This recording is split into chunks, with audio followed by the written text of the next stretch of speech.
بسم اللہ الرحمن الرحیم۔ صرف 5 منٹ کا مدرسہ قرآن و حدیث کی روشنی میں 9 شعبان المعظم۔ نمبر 1، اسلامی تاریخ۔ حضرت سلمان فارسی رضی اللہ عنہ حضرت سلمان فارسی رضی اللہ عنہ اصفہان کے قریب جیان نامی ایک گاؤں کے رہنے والے تھے۔ آپ کے والد وہاں کے سردار تھے جن کا مذہب مجوسیت تھا، اس لیے آگ کی پوجا کرتے تھے۔ حضرت سلمان رضی اللہ عنہ کے والد ان کو کہیں جانے نہیں دیتے تھے۔ ایک مرتبہ ان کا باہر جانا ہوا، انہوں نے گرجا میں عیسائیوں کو عبادت کرتے دیکھا۔ انہیں عیسائیوں کا مذہب پسند آیا اور عیسائیت اختیار کی، مگر دلی اعتبار سے مطمئن نہیں تھے۔ دین حق کی تلاش میں وہ اصفہان سے شام آئے، کچھ عرصہ یہاں قیام رہا، پھر موصل نامی شہر میں پہنچے۔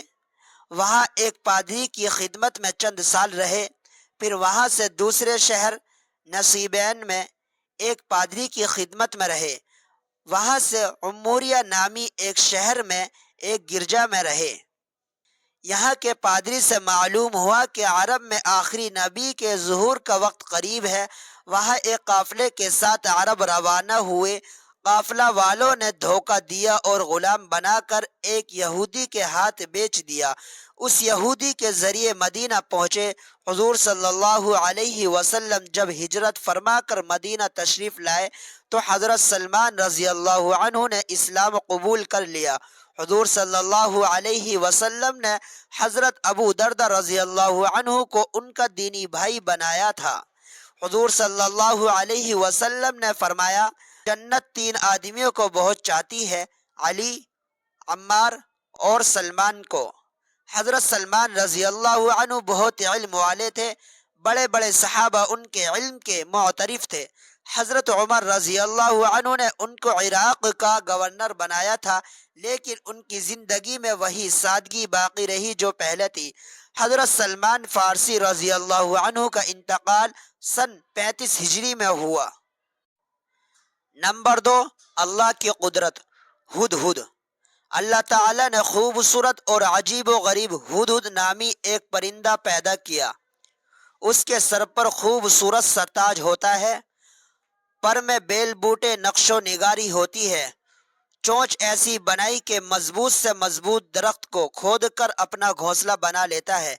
عجیب بات یہ ہے کہ اللہ تعالیٰ نے اس پرندے کو انجینئرنگ کا ہنر دیا ہے۔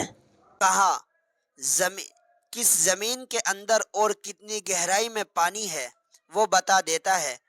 یہ اللہ تعالیٰ کی قدرت ہے کہ ایک پرندے کو انجینئرنگ جیسا ہنر عطا کیا ہے۔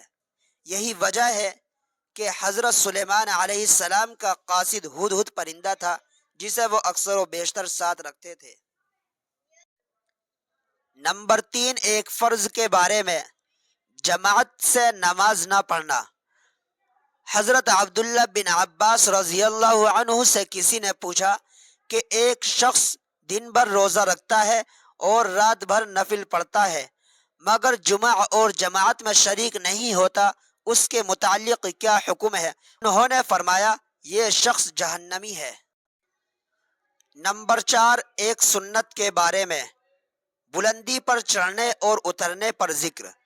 رسول اللہ صلی اللہ علیہ وسلم اور آپ کے لشکر کے لوگ جب بلندی پر چڑھتے تو تکبیر اللہ اکبر، اور جب نیچے اترتے تو تسبیح سبحان اللہ پڑھتے۔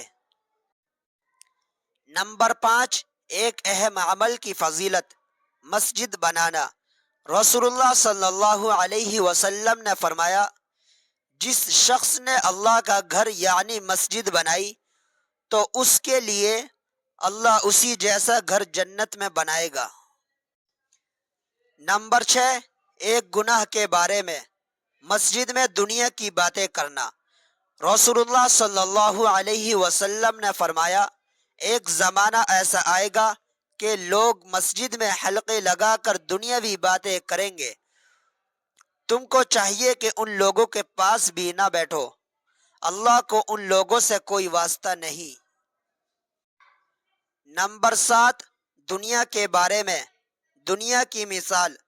رسول اللہ صلی اللہ علیہ وسلم نے فرمایا، میرا دنیا سے کوئی واسطہ نہیں، میری اور دنیا کی مثال تو بالکل اس مسافر کی سی ہے جو سخت گرمی میں کسی پیڑ کے سائے میں آرام کرے اور پھر اسے چھوڑ کر چل دے۔